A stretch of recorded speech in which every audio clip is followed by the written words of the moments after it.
What's going on, everyone? If you like the videos I'm putting out on this channel, remember to hit that like button. And remember to subscribe and hit that notification bell. That way you get all my content right to your device every time I upload. And I thank you for your continued support. So here on Dragon Ball Mythbusters, we put an end to false myths, misinformation, and lies that may have been spread in the Dragon Ball fandom for the past 30 years or so. And today I want to tackle one that I thought was debunked ages ago, but I guess some folks didn't get the memo, and that is one that happened within the series itself, and that is during the climactic battle with Frieza at the end of the Frieza saga in the Namek arc, and this idea that Goku died in this fight against Frieza and was brought back to life by the dragon in Dragon Ball Z episode 100, which correlates to Dragon Ball Manga chapter 322 and 323.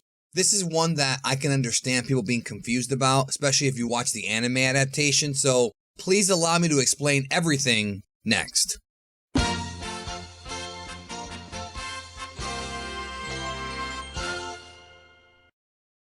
Open up your manga books at Dragon Ball Manga chapter 322 and 323. Goku is fighting against Frieza, and the fight is getting hectic. Goku fires a Kamehameha at Frieza. Frieza knocks Goku down, avoiding the Kamehameha, going around it. And at this time, Frieza's attack on Goku was so deadly that he was knocked underground at a very bad time. And the reason why it's a bad time is because Frieza was already in the process of destroying the planet. He already destroyed the core, and thus there's going to be molten lava and other dangers from beneath the surface of the planet. So for a while there, Goku is not seen. Now, if you look at the anime version of the very same events, there's a few extra things in here that could really fool you into thinking that Goku was killed.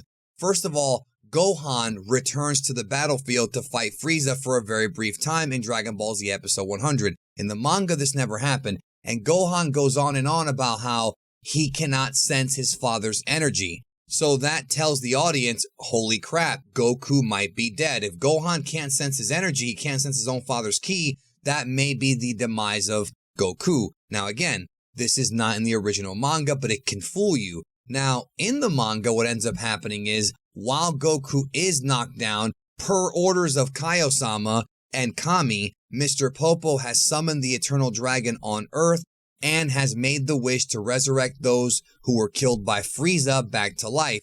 And while this is going on, Frieza's of course gloating about defeating the Super Saiyan.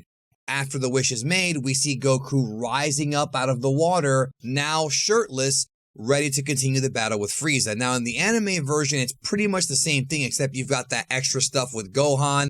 But the big misconception here is that Goku did die, and when Popo made the wish, it brought everybody killed by Frieza back to life, including Goku. But this is simply not the case. You have to remember the rules of the Dragon Balls. The original rules of the Dragon Ball state that you can only resurrect somebody back to life one time per the original rules of Kami's dragon. Dende's dragon, as the series progressed later on after the Frieza saga, was able to do all kinds of things the first dragon could not do. But this Eternal Dragon, this version of Shenron, could only bring somebody back one time or grant the same wish one time. And as a result of that, there's no way Goku could have come back to life because Goku was already brought back to life once in the previous story arc when he was killed in the fight with Raditz and Piccolo and came back to life to fight Nappa and Vegeta at the end of the Vegeta saga. So the dragon isn't going to grant the same wish twice in this instance, and that's not what happened here. Also, make sure that you take note that when Goku did rise up out of the water, he was still in his Super Saiyan form.